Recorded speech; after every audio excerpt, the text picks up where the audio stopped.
Every story is a service, and every voice is a legacy. All righty. Welcome, everyone, to the pilot episode. What we intend to do with this podcast, or whatever you want to call it, is give veterans an opportunity to talk about some of the struggles they have upon returning home, and just give them a voice that doesn't seem like they have, especially these days. You know, we just want to make sure that vets get to communicate about their things, and also help other vets by them having the ability to hear the stories and know that they're not technically alone, that everybody's dealing with it. And we also hope to be able to find and bring new information and things that can help. So today, the two vets on the scene are GWOT and Ed Ruiz. And we're going to do some vet talk today. How goes it, fellas? How's it going? Good afternoon. So if you guys can give me the quick bio of each of your service. Doug, you go first since you're a regular. Tell us about your service. All right. So my service, I served 23 years. I retired 2 years ago. I was a combat engineer, 4 deployments, and yeah, for right now, that's it. 4 combat deployments. How about you, Ed? Yeah, so I came in '93, so I served for 23 years too. So I did 2 tours, and yeah, that's about it right now. Yeah, you guys are both Army. Both combat engineers. Yeah, we're both combat engineers. Yeah. All right. Go Army. So I'll start off. My first question is, Ed, what motivated you to join the military? My thing was, since I was a little kid, I always wanted to be a soldier. It's growing up. That was my thing. It was my thing, you know, to be in the Army, to be a soldier. So you got to live your dream. Yes, I did. Yes, I did. Yes, and another factor was too of joining the Army. It wasn't just that I wanted to be in the Army. It's because me and my wife were, 2 young kids that doing young stuff, and we became parents, even though we were still kids, in high school. And so that was my even though it was my goal, but it also became my way of, being the provider, for my wife and my soon kid, even though I was in my senior year of high school. So that was another reason that pushed me too, Understandable. I was a young parent as well, so I completely get it. Where did you grow up at? I grew up in San Fernando Valley in California. It's about 30 minutes away from LA. And so we both grew up in the same valley. So me and my wife known each other since 9th grade, and we've been together since then. Yes. Wow. Yeah. All right. So Wow. What do you got? Well, I have a question for you. Because I want to talk a little bit about your combat tours. Yes. So one question I have for you was, can you share a memorable moment from your time in combat? A memorable moment? I think there's a couple, right? There's a couple. It solidified what I wanted to do growing up in the Army is being a good leader, right? Right. One thing that solidified that I was doing the right thing is when, God, I can't remember his name. He was with us, 595, young kid. We met up. You remember when our soldier from Florida that passed because of cancer? Correct. Yes. Right? So we all linked up in Florida to pay our respects, right? And so in that meeting, we Vince. gathered. It was Vince. Vince, yes. Yeah, we called him Gwins. Yeah, but it was Vince, yes, Vince. And so it was his battle buddy. His battle buddy, pulled me aside. It's like, you know what? The one thing I always remember is like, you were always out there checking on our PCCs, PCIs, the pre-combat checks and all that, right?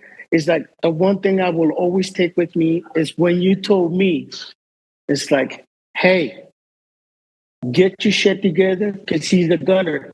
Like, get your shit together. It is your job to bring everybody back home.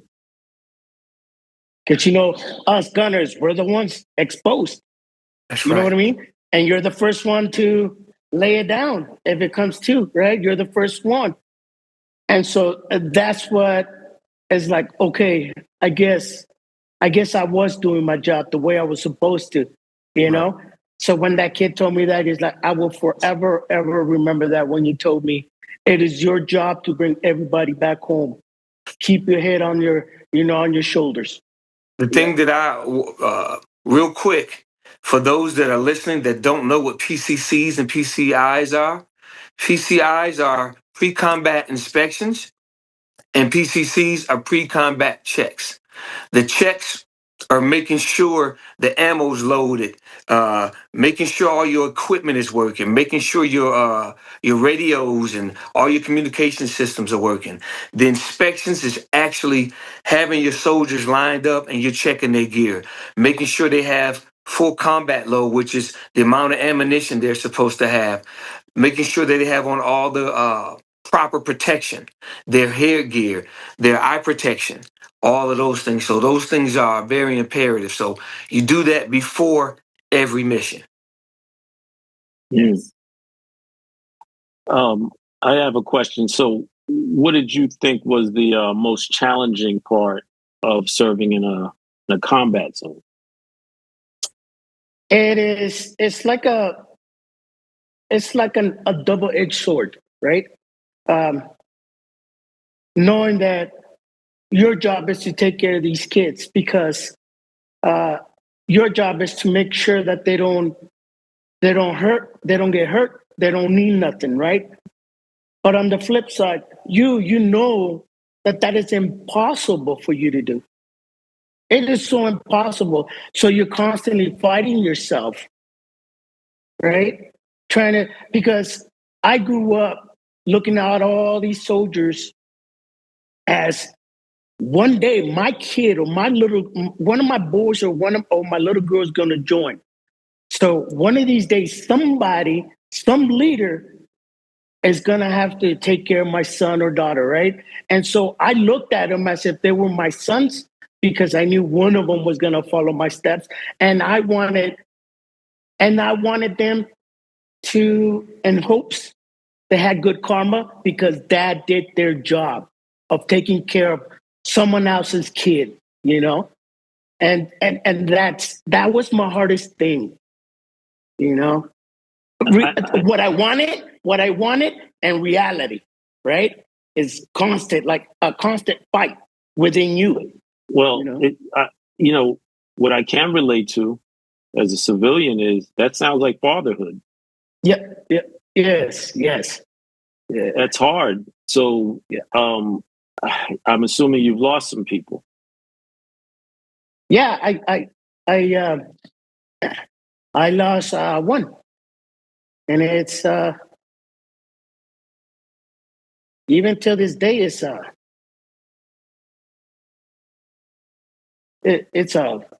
fucked up feeling of failure, a feeling of I should have done more, I could have done more, and every Oktoberfest is like I fight myself, because I constantly think about how would he be today, especially the fact because I knew that when we were going to go back, he was going to get married to his fiance. And so that's a constant struggle. It's a constant blame, and and hate, actually, freaking hate inside of me that I still struggle with it because I'm still going through counseling and all that, because it bled into my family, bled into my relationship with my wife. But that is something that I can't let go. I can't. That blame, I think that's going to go with me to the grave. Speaking of that one, that kid would come to my room at night, and he would always we play checkers and just talk about music, stuff like that. To me, he was like a son to him, but he was like maybe like a little nephew to me. He would always ask me questions and stuff like that, and I think he was raised in New York. 'Cause he didn't even have a license yet. And the thing that I remember was we were in two opposite platoons, and he would, the actual day before, I will never forget this day because he got killed on the 4th of July. And I saw, as we were coming in, his platoon was outside doing battle drills. And as I was walking by, they were bounding and, practicing with their weapons orientation and everything. And as I was walking by, he said, "Hey, Sergeant." So I went over and I talked to him for a minute. And, we were talking about their mission the next day. And I said to him, I said, "Well, whatever you do, don't find yourself by yourself. If you see everyone bounding back and they're running in a certain direction, you go in that direction. You got it?" And he said, "Yes." So that was the last time I saw him. And for me, ever since that day, the 4th of July has never been the same. And I think about that sometimes too, because as a leader, when I was out there, I would always put myself in front of my soldiers. But the thing that gets me about him was, like I said, he never had a chance to get married. He never had a chance to drive a car.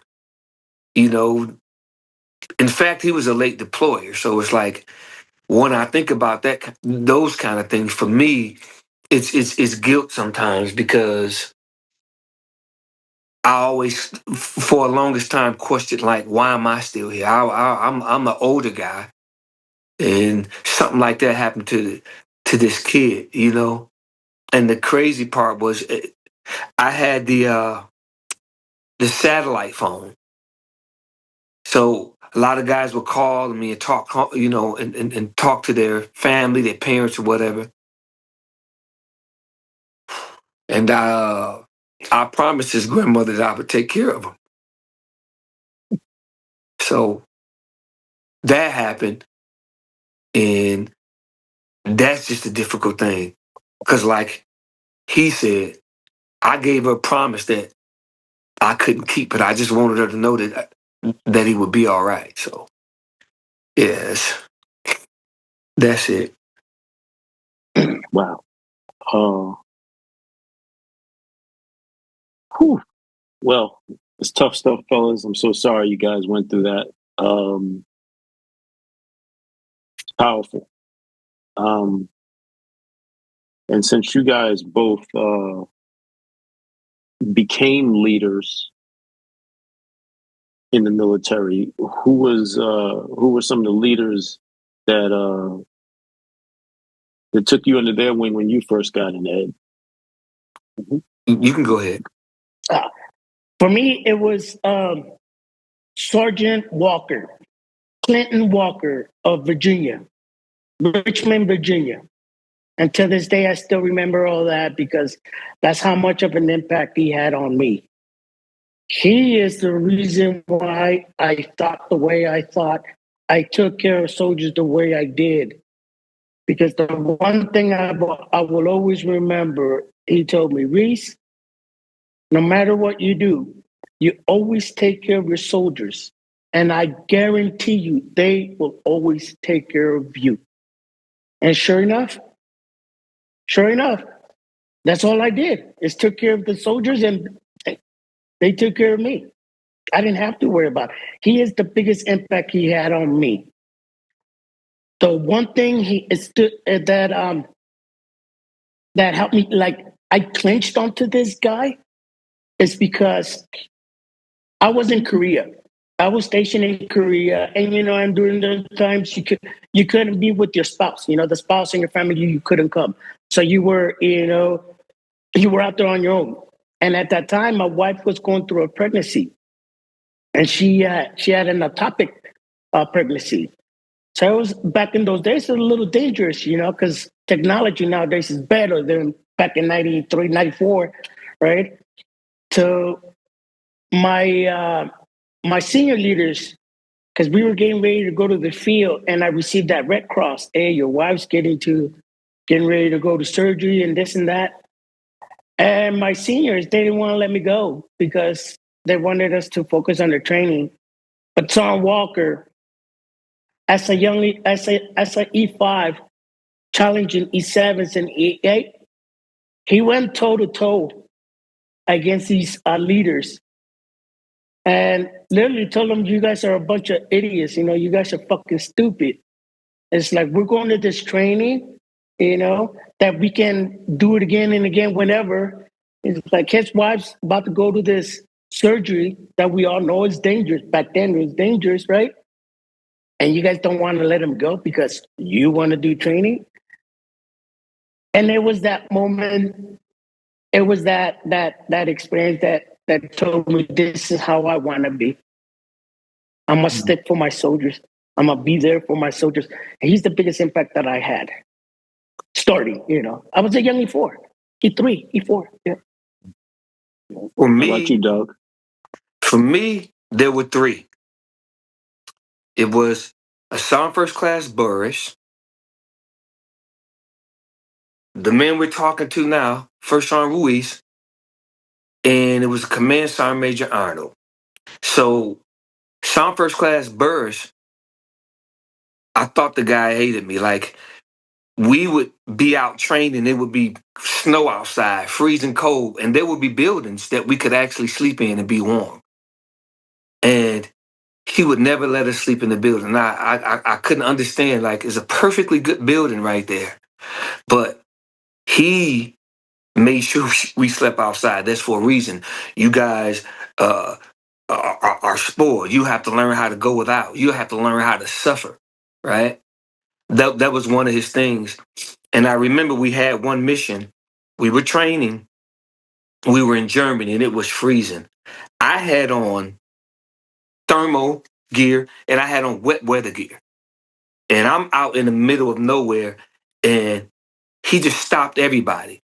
And he said, "Watch, walk." So as I started walking, I had on the wet gear, and it's rubbing and it's making noise. And he was like, first thing is noise and light discipline. The enemy could hear you coming from miles away, that noise you're making with that gear on. Secondly, he was like, why do you need all of that gear to warm you up? Once you start moving, you're going to warm up. But what I'm going to do is you're going to keep all of this on, and we train for hours. At the end of that training, I was drenching wet from sweating. So that taught me a lesson. It taught me a few lessons. So, and later on, when I went to sapper school, I understood what it meant to, and it wasn't foreign to me. And I could actually teach my guys that. He was actually teaching me a lesson. Second thing he did was made sure that I fired every weapon system. Even though I was a leader, I didn't understand that either. I'm a squad leader, E5. Why am I firing all these weapon systems? That's for a private PFC. But he wanted to make sure that we were, what's the word I want to use? We were proficient at each weapon system. How are you going to teach a soldier if you're not proficient at this weapon system? So that was Sergeant First Class Burris.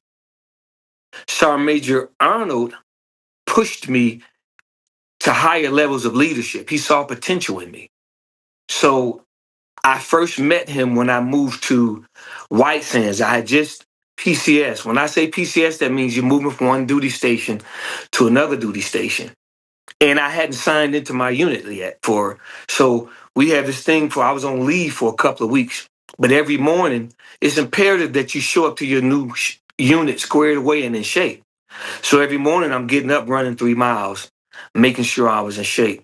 But I would see this man as I'm running one direction, he running the other direction, and we nod and good morning, give the greeting of the day, and we keep running. Well, a couple of weeks later, when I went to sign in my unit, I didn't even know that was the command sergeant major. The unit that I was in was already deployed to Afghanistan. So when he seen me walking, come here, sergeant. So I walked up to him. I'm like, I went to parade rest. Good morning, sergeant major. He was like, he asked me a few questions to test my knowledge base. And when he did that, he was like, yeah. He was like, hell yeah, fuck yeah. You're going to Sapper Company. So the problem with that was I was depending on not deploying again because I had just got back. I hadn't been back from deployment 6 months. So he put me in the company that was deploying. Now I'm thinking to myself, you can't tell the sergeant major no. So how am I to go home and tell this to my wife? Because she told me on our drive to White Sands, I have a feeling you're getting deployed again. And I assured her that I wasn't because the unit that I was in, the company I was going to they were already deployed.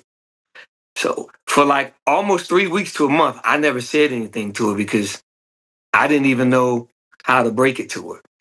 So that guy constantly challenged me with higher levels of leadership. First Sergeant Ruiz, young squad leader. I'm over in Afghanistan. What I learned from you was, like you said, every mission, when we were getting ready to go out, you were always there.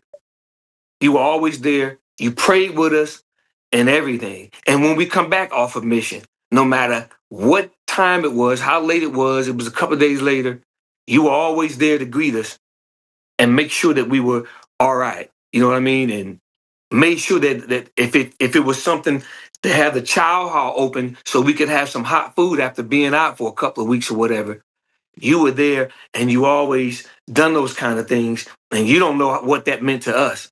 And that made me like, that's the kind of leader that I want to be.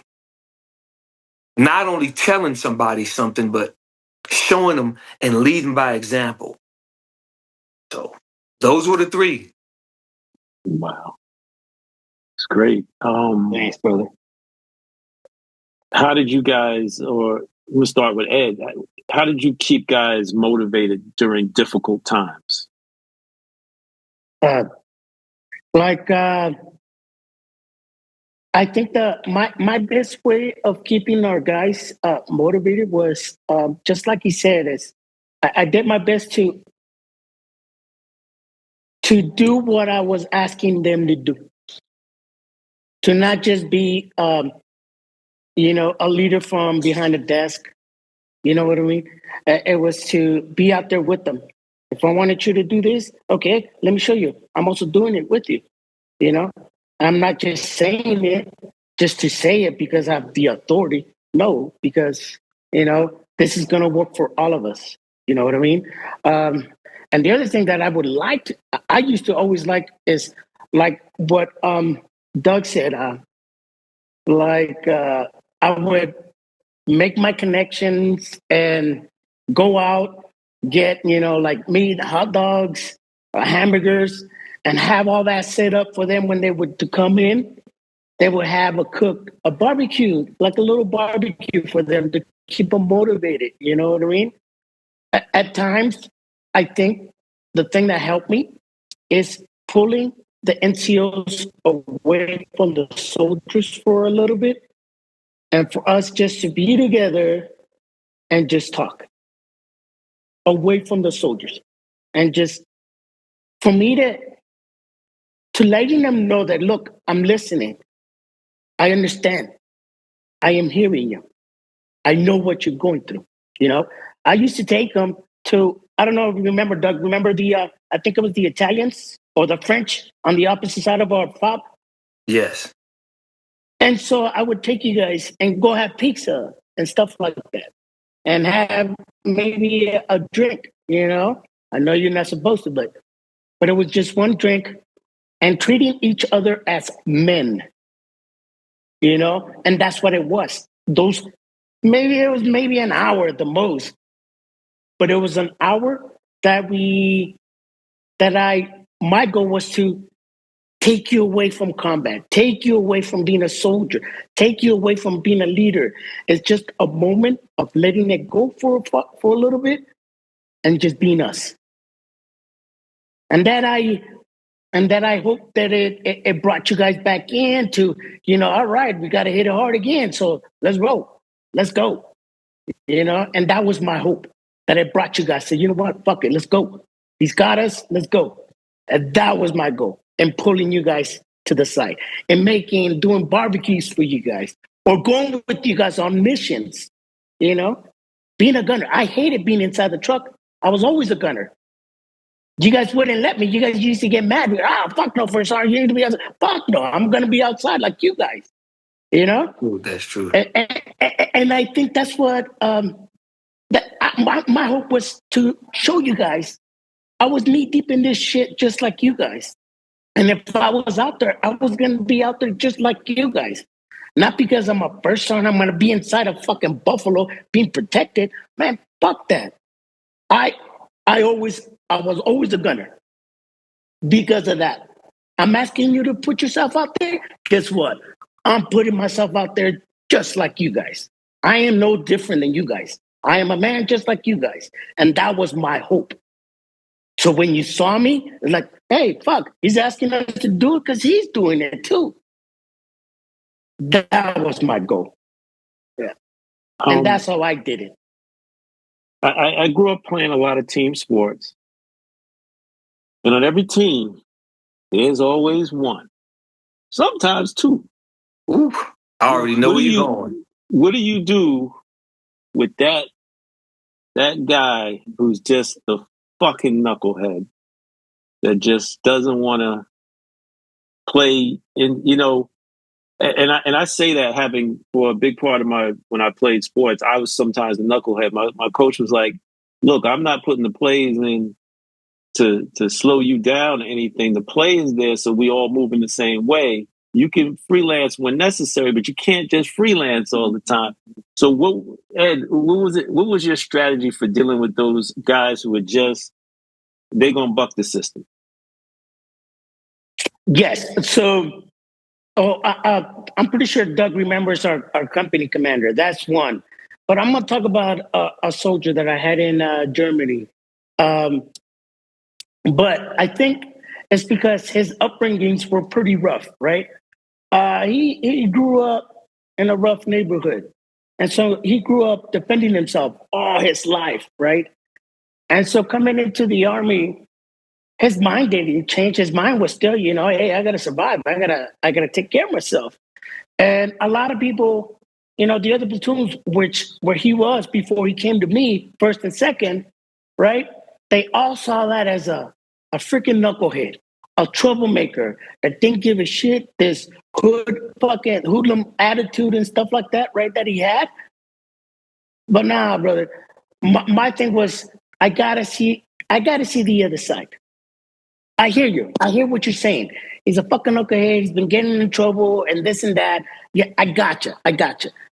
So my thing was to always try and look at the other side, right? And when I did that, all this kid wanted, right? All this kid was to be noticed, to be appreciated. This kid might have been overweight. He passed his physical test, PT test, but not like your 300, your height. No, but he passed, right? And so in the Army, you looked at as a shitbag, right? When you're barely making it, right? And so you get this mark on you, like, fuck, he's a piece of shit, right? But literally, no, this kid, yes, he was heavy, but god dang it, this dude was able to keep up with the best. It was just that he was misunderstood. Nobody wanted to give him the time, right, to understand that kid. And once I knew his background, right, of how he struggled all his life, he's been fighting and fighting and fighting and fighting his whole life. And then for somebody to tell him, no, shut the hell up. Don't fight. That's wrong, right? And like, boom, he hit a wall. So everybody thought he was a freaking troublemaker. But it wasn't. He was just misunderstood. And to this day, he still calls me. He still says hello. He still tells me, hey, Merry Christmas and stuff like that. And all it was just not seeing the other side. But, I don't blame the other leaders. I don't blame them because in the Army, you're going 100 miles an hour. You're constantly, you have like 20 to 40 different tasks in your hand that you're trying to manage. So at times you don't have time to stop and think and see. You don't. But thankfully, I guess my parents did a good job with me to raising me at, hey, start looking at the other side, not just what's in front of you, And that's how I dealt with kids like that. Our commander, he can tell you, I can almost guarantee you that the relationship that we had, me as the first sergeant and him as the commander, right? We were like fucking like hating each other, literally hating each other. And this guy wouldn't fucking listen because he was prior enlisted and then became an officer. So he thought he knew everything. So all of our ideas wasn't good enough because he was better, right? And this dude wouldn't listen for shit. So I was constantly arguing with this motherfucker, right? And this is the guy that rates me. And I didn't care. I almost came to freaking putting my hands on this guy. That's how bad it got. Until one night, we were both working late. I don't know if we were working on a mission that was coming up and we were talking, That night, he opened up. That night, he made me understood why he was the way he was. His whole freaking life, he was fighting his own dad. That at that time wasn't even talking. Because to his dad, he was never good enough. And so now I understood why he thought and saw things as, no, it's got to be this way. It's got to be that way. It's got to be this way. Because he was like a little kid trying to impress his dad that was never, ever, ever impressed. And when we did that, shit, you could see it night and day, boom. And I knew that our animosity that we had bled down to the platoons because you could see it. You could see the separation. You could see the separation within all of them because they were stuck in between. Should I follow first sergeant or should I follow the commander?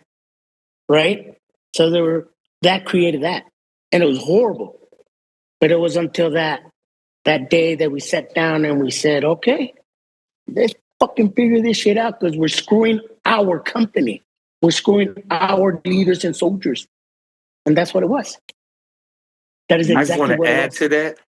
A lot of these young men, I came to find out that they never really had fathers or effective parenting. Some of these kids never knew how to make up their bed. Didn't know how to, I met some didn't know how to tie their shoes, or nobody even told them that they loved them or showed them that they cared about them. So They come in with that. And then you got to think, you bring in all these different cultures. You got people from the backwoods of Louisiana to New York City to Detroit, and you bringing them all together. So you got all these different things. That's why it's important. One thing that the military does as good is cultural awareness. A lot of these situations, to understand the soldiers, you'd have to understand kind of where they come from, the culture. Yep. I had a kid named, he just called me, he just called me maybe 2 weeks ago, Staff Sergeant Rice. I met this kid walking through the motor pool. The motor pool is where we have all our military vehicles. For those that don't know, all different type of vehicles. And every Monday, you have to go through and check everything out, make sure everything's running right, start them up, clean them, just make sure they're ready for mission. And as I'm walking through the motor pool headed to my vehicles to check my soldier, I see this kid knock another kid out. In the middle of the motor pool, he just knocked him out. Now, the crazy part was he was a white kid from Louisville, Kentucky. So he grew up in an urban neighborhood. And he was a big kid. He was big, like he worked out. He was in shape, a big boy, athletic. And I ran over there to him and telling him to stop. And he's kind of puffed up at me or whatever. I had a Gerber on me, which is like a little knife. And I flicked it out. I said, "This is not what you want, you know." But anyway, I ended up talking to him. And from that day on, like every time, he was so big that some of the NCOs were afraid of him. This kid wasn't even in our company. He was in a whole nother company. But whenever he would do things, he'd get in a bar fight, they'd call me. And just hearing my voice, he'd automatically stop. He's like a little kid. Right? So the crazy thing is, I left that duty station and went to another duty station. Nobody wanted him. I was in a Bradley tanker unit, and he became my driver. Make a long story short, like, I just mentored him and spent a lot of time with him and everything. And before I retired, he made it to the rank of staff sergeant. And I got a call. I was the acting first sergeant. I got a call. He wanted me to come and pin him, to promote him. And so that was just a good feeling. He's a totally different guy now. To see him leading soldiers, it just kind of put a smile on my face. And to me, I'm like, that's what it's all about. Because I explained to him that I was him. If it wasn't for somebody who saw things in me, I couldn't even be a drill sergeant, because by the time they did the background investigation, I had already had like 13 assault and batteries for fighting. I saw myself in that kid, you know? So, yeah, rewarding. I gotta say, I know you guys, you rightfully got emotional about the one you guys lost, but it sounds like you saved a lot of kids' lives. Sometimes it's not as simple as diving in front of a bullet or something. Sometimes you're saving their life mentally. And it sounds like you guys, and a lot of times that's harder to do, to take that patience and that insight. And like you both talk about, you had to take the time to see something in the person. And in this world, that's a skill. And what's crazy is, it takes work, because a lot of times when these things are happening, guess what? You end up neglecting your family, your own family. These kids were like, my son's like, it's in the middle of the night on a Friday night. You may be headed to the movies. This soldier's somewhere fighting and got arrested. You have to leave your family and go take care of that immediately. So you get home and your own kids looking at you and your wife looking at you like, oh, what about us? Yes. Throughout our military career, that is exactly what we did. Even without even thinking of it, it was just like automatic for us as leaders that, we literally put our families in the back burner for other people's kids, right? But because that was our job, we took pride in what we were doing. We said we were going to do this, and we did it, right? But you're right. You're absolutely right. For all these years that we served, now that I'm out, now that I see, it's like we literally did put our families on the back burner. They were always second, without even us thinking, without even us, literally saying, "Oh no, hey, I'll get to you later. Let me do." No, it was just automatically that it happened. That's how we were wired. We were mentally wired that way. and we did it. And that is one of the things that, as we go along, hopefully talk about the troubles and the struggles. I was going to say, we were going to talk some more about combat stuff, but we're already here. So let's get into it a little bit.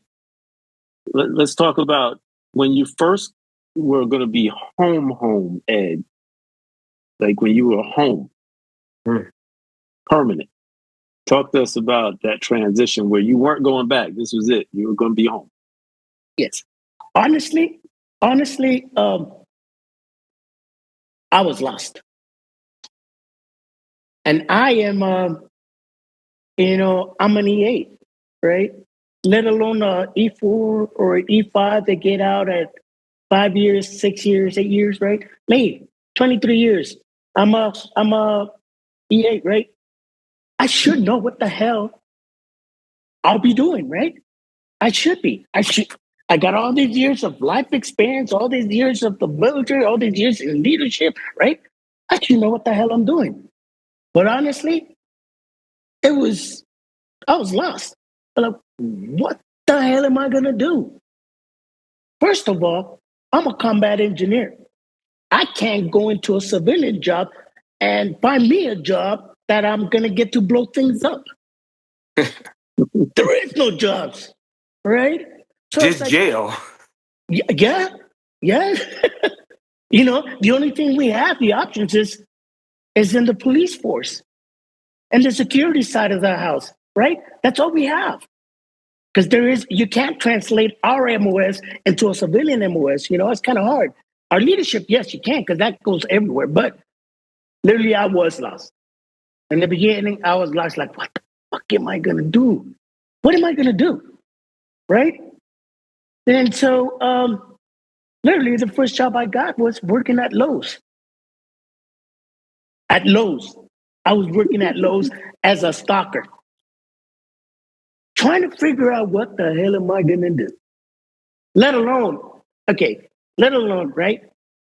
You know what was my hardest thing working at Lowe's?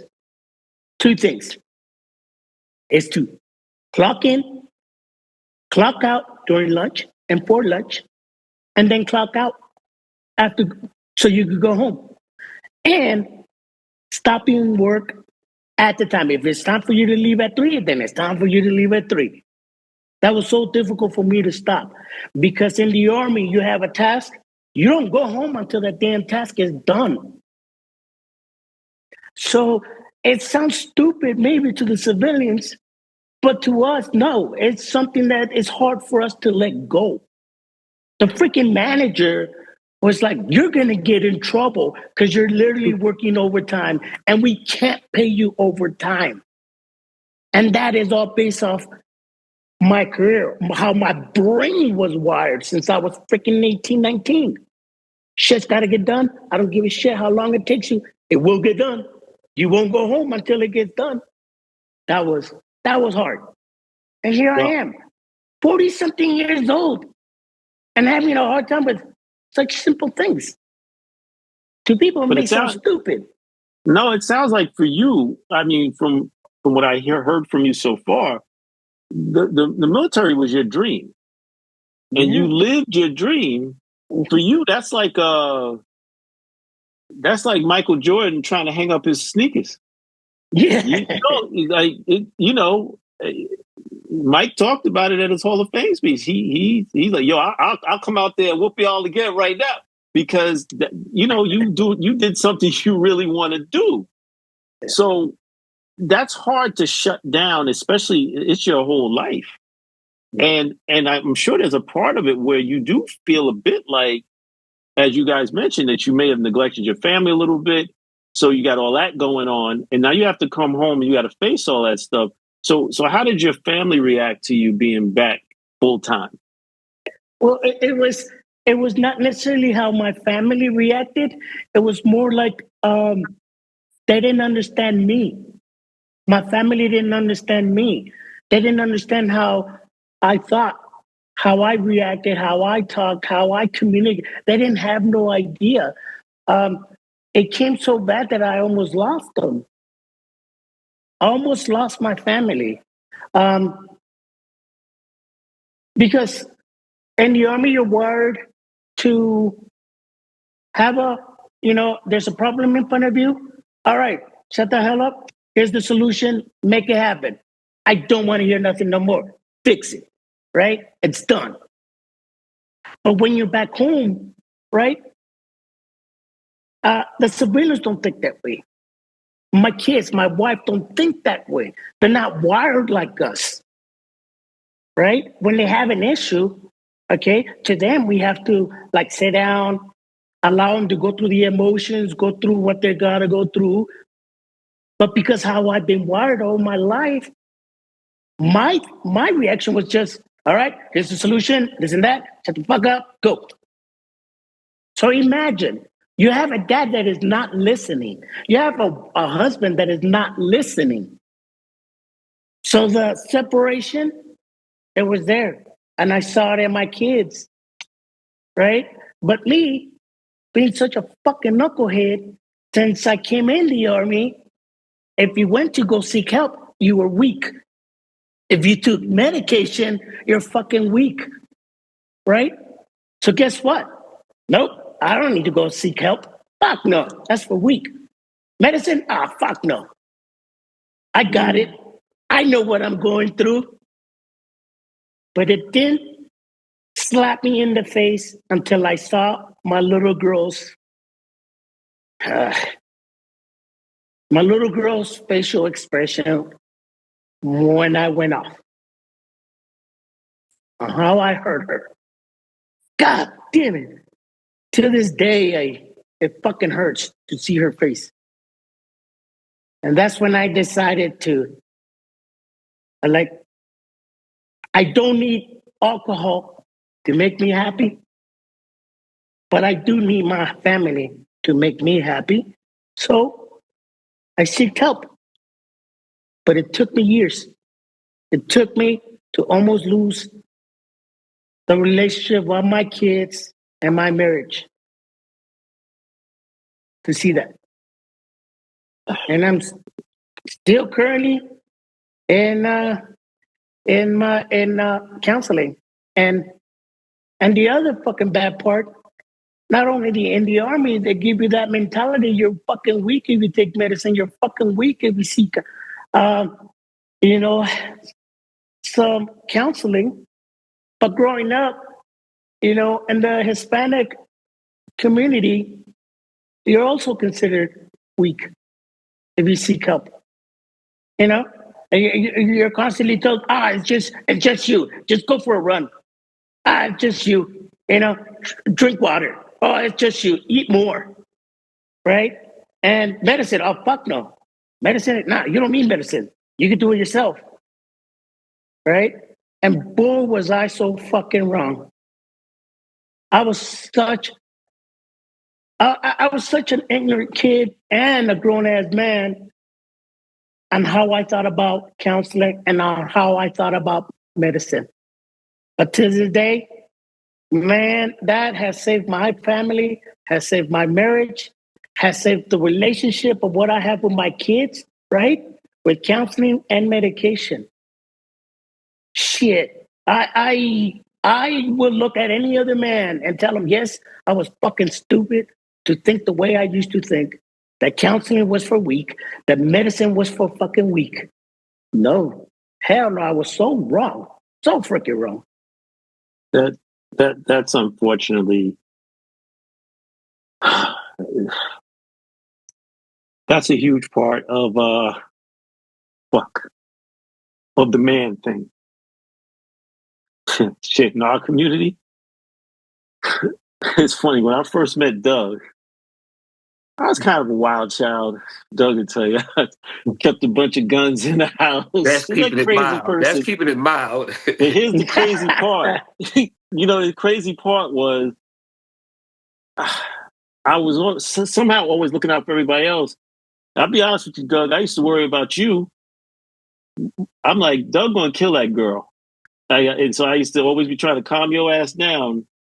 Mm-hmm. And I could see it in you. I'm like, come on, man, just leave it alone, let it be. and she was a pain in the ass. We, I got to see it firsthand because we was renting a room to you or whatever. You and your lady at the time, and I was like, oh shit, he gonna kill this girl. But in man world, shit, I can't even imagine the military. Just in man world in general, especially in the minority communities, man, nobody tells us that it's okay to get help. We can't even cry. Nope. Dude, I ain't. No, I ain't finally. The first time. Look, the first time I had cried in ages was when my father died.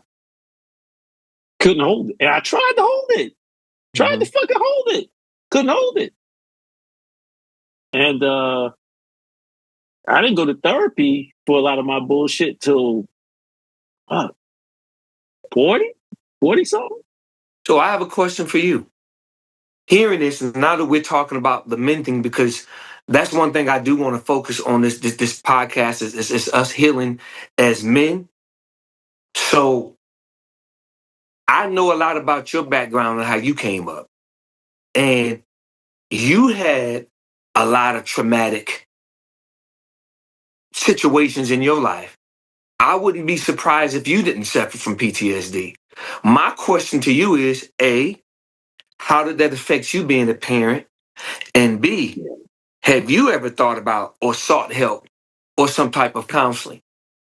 Oh, I did. I did. I started going at around 40 something. Just something happened with the family, and I just was like, well, I got to talk to somebody. And I was dating a girl who I knew went to therapy, and I was like, and I remember one time her therapist, she had wanted me to come talk. Mm-hmm. And I was kind of like, I don't feel like I need to be in this conversation. And so I remember I said, let me ask homegirl. I said, yo, who's that therapist you see? Let me get her number. And I was trepidatious. And it was crazy because I went, and I'm results oriented. I like to finish things. I went in there, and I was going to take it that way. I was like, I'm not going to be one of these people just sitting up every week and take my money. And so I want to see if this thing worked. I feel like it was maybe not even 5 sessions in, like 5 sessions in. This woman asked me a question, and the whole thing just clicked. I was like, damn, that's all it took. And without getting into all my personal bullshit, I just feel like she just let me off the hook for a bunch of stuff. Like, ain't all that stuff ain't your responsibility, bro. Your parents did what they did. And it's funny, like the parent thing too. She's like, well, your father was hard on you, but he seemed like he raised a decent man. And this shit, you gotta realize wherever he came from. I was like, and I thought about it, and I thought about my grandfather and our family, and I was like, oh yeah, shit. Because I had one of them hard fathers. I remember I was crying about something my mother made me do. I was in the yard doing chores or something. And my father said this to me at like 12 or something. He's like, boy, you would stop all that crying. That's for women and babies. You a man now. I'm 12. But in hindsight, I understand the world he came from. So I wanted to add to what he was saying about the family. For me, when I came home transitioned, I didn't even realize how mean I was. Or like he said, in the Army, we're result oriented too. There's no time for hurt feelings. Say what need to be said and move on. I remember, so I have 2 grandchildren in New Mexico. And we went out there for dinner and everything. And my son's girlfriend, once he has the children by, we were talking about something. And I was asked a question. I was like, it's simple. Fuck that. This. And she looked at me like, you know what I'm saying? And later on, we talked a little later. She kind of, to this day, she's kind of standoffish for me. Because she might even call. I mean, one time she called, and I think it was something with me and her son going on between her and my son. I don't know if it was a reference to cheating or something like that. And she asked, I said, he's fucking 23 years old. What do you expect? Fucking leave him?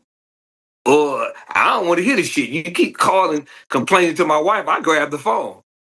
And my wife was like, that was me. I'm like, and I'm looking like, what? You know, Yeah. even with some of these civilians, I'll end up saying something. That's why I know that I'm not ready yet to even work with civilians because they frustrate me and all this beating around the bush instead of being honest to fix things. Because with us, fix it because it could potentially down the line cost somebody their life. Yeah. So let's just get to it. We don't have time for hurt feelings and let's just go. And then I also realized how standoffish my boys were. I have sons. And our relationship was strained because I might see things in my wife babying them or something. And I'm like, what the fuck? Like, no, we not doing that. You know what I mean? Like, no, this is what it is. Fucking pull up your bootstraps and fucking move out. That type of thing. And she would always say, you talk to them like they're your soldiers. I'm like, they fucking men, you know? So it was that, and I would actually talk to her like that. Yep, me You know what too. I'm saying? So when I came home and I retired, what I didn't realize was this is the way I was acting, and they were being distant or acting a certain way towards me, which made me even more angrier because I felt unappreciated. Like, you have no idea what I Yes. went through, and now Yes. here it is, I'm home, and you want to act funny toward, like, they don't want to be around me. They don't want to spend no time with me. My kids nor my wife. And I'm like, are you kidding me? So let me ask them, how much do you guys think that what I'm starting to feel like is a lot of this is generational, but I think that the armed forces, because it's such a traditional occupation, that generational vibe of those men from a different era carries over in the military. The rest of the world is all modern and touchy-feely or whatever. It's kind of like the thing I said about my dad. He comes from a different generation, and I'm a Gen Xer. I'm, Gen X. I was born in '66, so we just grew up different. That's But true. when you go into the armed forces, whatever year you go in, that traditional man vibe.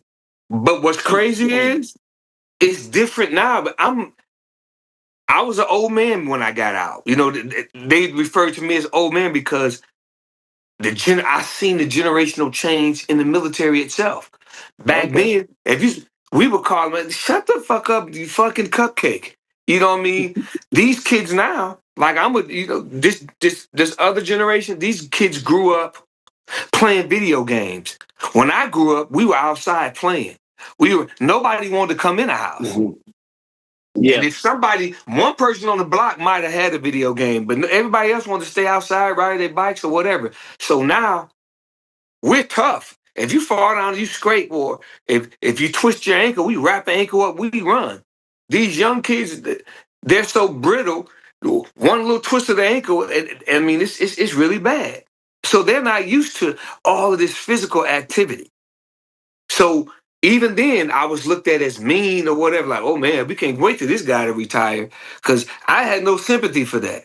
How the fuck do you twist your ankle and you crying because you had a little ankle twist on a little 2-mile run? But we come from we're older. We come from the walk it off generation. Yes. Okay. So, as I mentioned, I come from my father punching me in my chest, telling me I'm acting like a little bitch. Yeah, right? that. So I know both you guys are out now, but I'm sure you dealt with some stuff before you got out. What is your solution to dealing with some of these younger cats and all of their feelings? Well, I'm going to tell you feelings. this. Yeah. My fear now is, when I first came in the Army, it was like, you conform to the Army. We didn't conform to the civilian world. What I'm seeing in the military right now, all branches, is they're conforming to the world, meaning that I seen the guy darker than me with platinum hair. You know, yeah, all of those standards has changed. And to me, that's kind of dangerous because you're so interested in pleasing these guys to get them to join in the military. And now they're in the military. It's like before I retired, I spent more time with grievances. Somebody filed an EO complaint on them because they feel like they're being mean to them. And my fear is they're so focused on that they're not focused on training and mission. So if we do have another conflict or another war happens, these kids, they can barely put the work without putting their phone down or doing these TikTok videos. So there's nothing wrong with that. I understand the time has changed, but it's a time and a place for everything. But now when it's time to go to combat, how proficient are you at your job? You spent so much time trying to put band-aids on things. What's going to happen when there are austere environments where there is no phone, there is no TikTok? That's a scary thing to me. Yeah. I mean, Ed, what is it that you wish more people knew right now about military service that you feel like they don't understand?